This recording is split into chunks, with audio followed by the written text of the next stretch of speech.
turn into, like, liquid.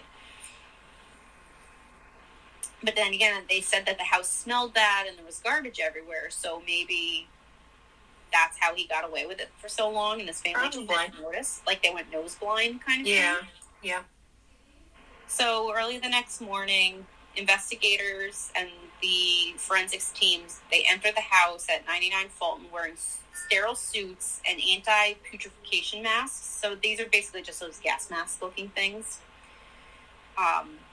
When people were going in the house, they were describing it as having garbage everywhere.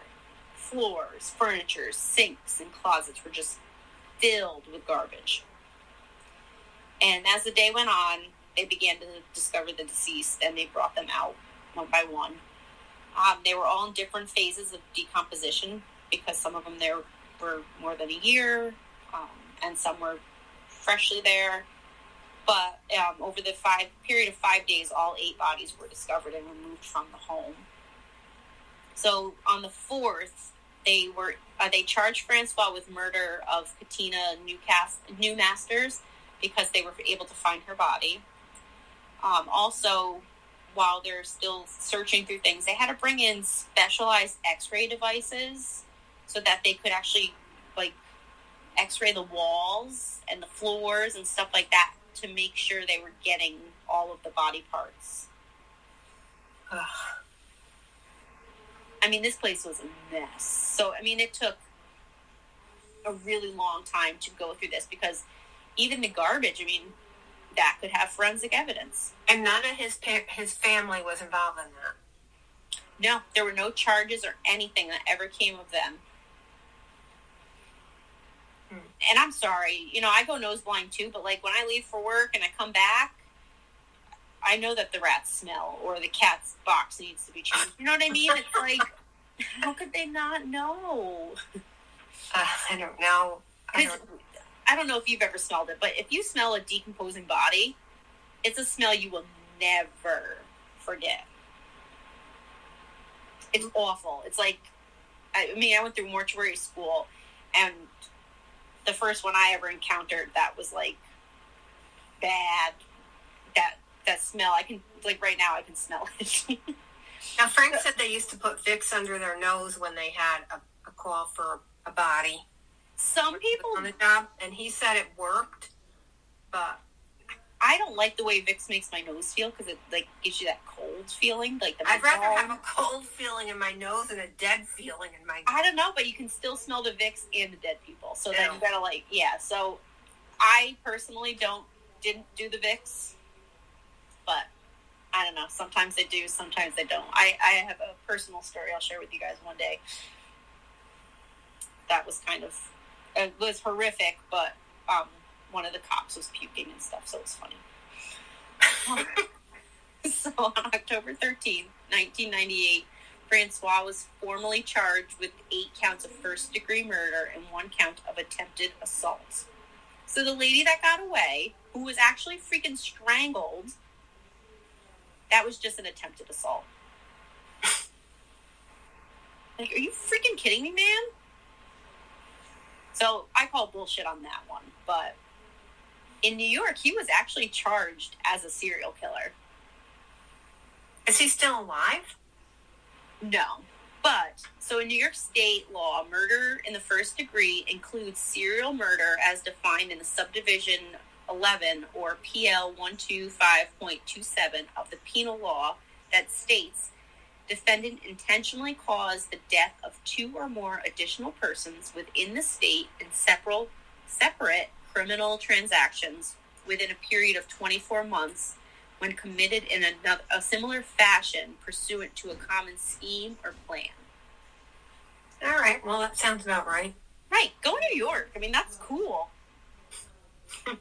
Not that we did anything about it. I mean, he was punished, I feel, to, you know, the best of the abilities and things like that. But I don't know. I think that's pretty cool that we have a law about serial killers. So at that point, when they put serial killer on the table, they have 120 days to decide whether or not they were going to pursue the death penalty. So in New York, the death penalty can only be imposed by juries. So if he were to confess and never go to trial, he could avoid the death penalty. So in this case, they decided that they were going to pursue the death penalty because of how horrific it was, what he did with the bodies, and it just, which was great. So in February of 1999, the judge determined that the accused could not plead guilty prior to prosecution's filing of the death penalty. So that was it. Like, sorry, dude, cards are off the table, and that's that. But, all the courts of appeals and all of that fun stuff. So the case went to appeals, and ultimately the death penalty was taken off the menu. But he gets his... I know, it pisses me off, but then again, it's like, with his he had more of a punishment than most of these scumbags do. So at this point too, they were like, well, we just want the court to know that he's contracted HIV from one of his victims. Which means now he's going to be housed in a special part of the prison. Oh, yeah, so New York gets to spend even more money. Exactly. So, August 28th, 2000, under a plea bargain, Francois was sentenced to 25 to life per victim. And they all had to be served consecutively. So, 25, 25, 25, 25, 25, and so on. So there was no, you get to do 25 and that covers all 8. No, he was going to have 200 years in prison. So initially he was held at the Attica prison, and then he later went to the Wendy Correctional in Erie County. That's way out west, right? Mm-hmm. Never eat shredded wheat. Yes, so that's west. That's out by, Lake Erie. So on September 11th, 2014, at the age of 43, he died in prison. Those involved with the case claimed that his death was unrelated to HIV, and said that he had died of cancer. But, me, I'm jack of all trades.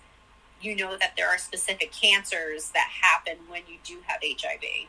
So he probably likely died from something related to his illness. No, karma's a bitch, isn't it?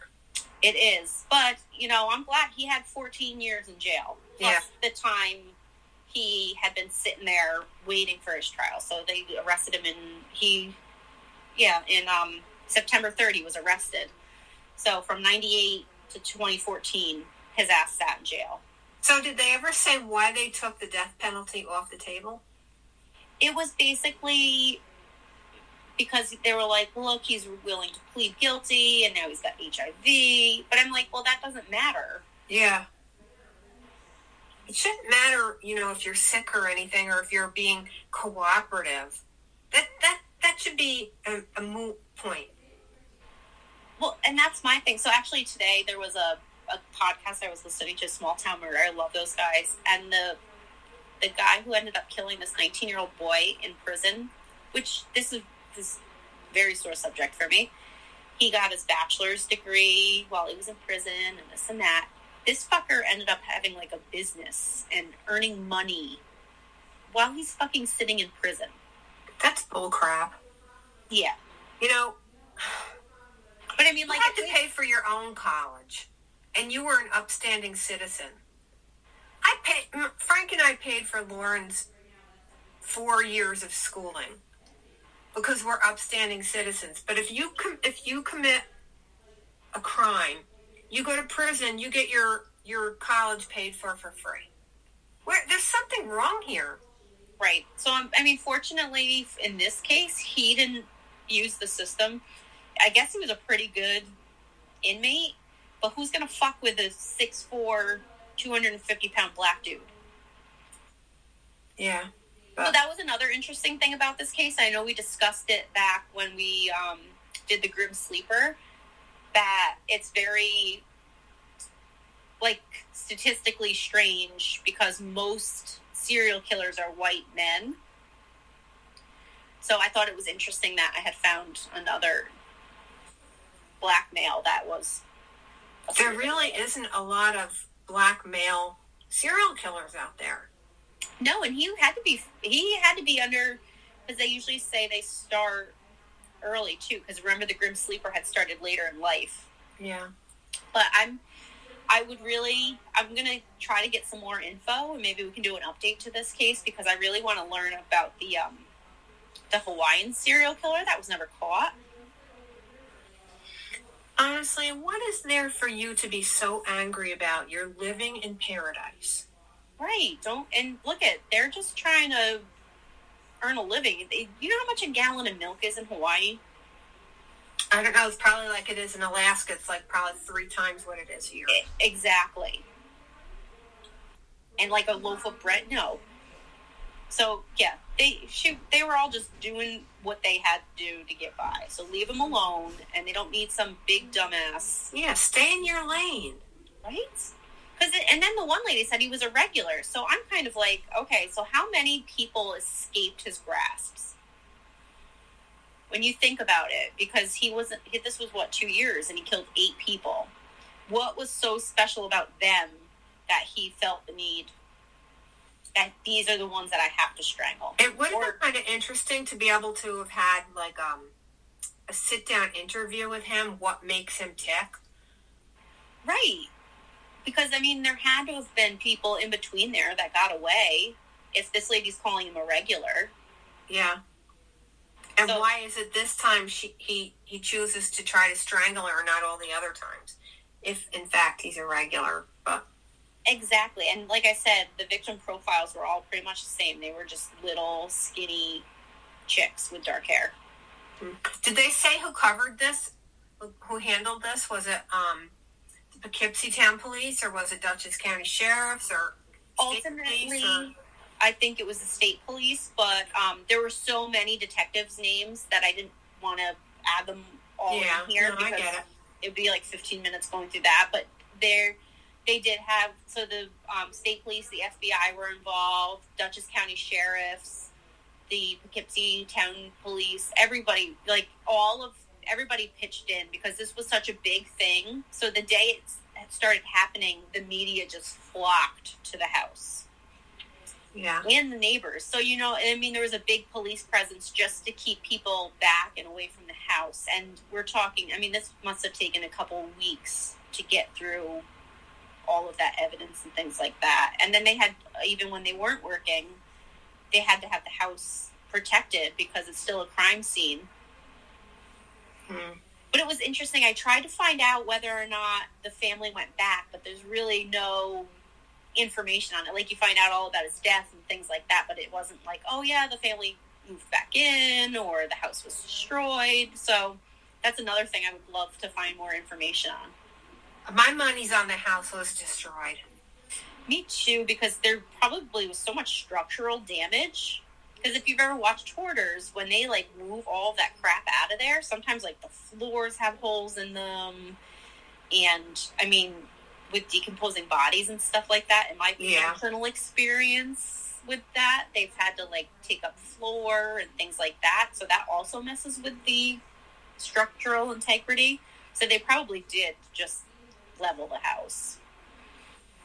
Yeah, I think that would probably be the best bet. I wouldn't want to live there.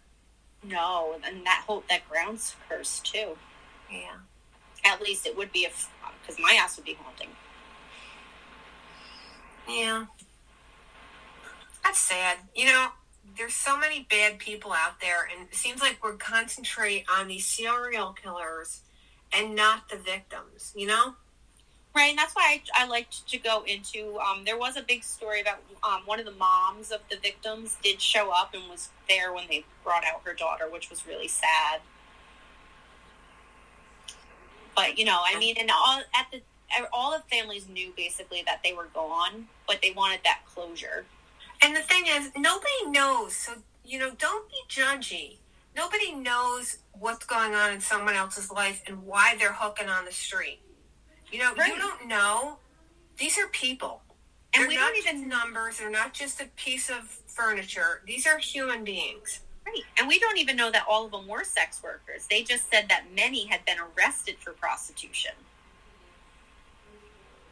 And look at, I mean, if they're smaller than I am, he could easily pick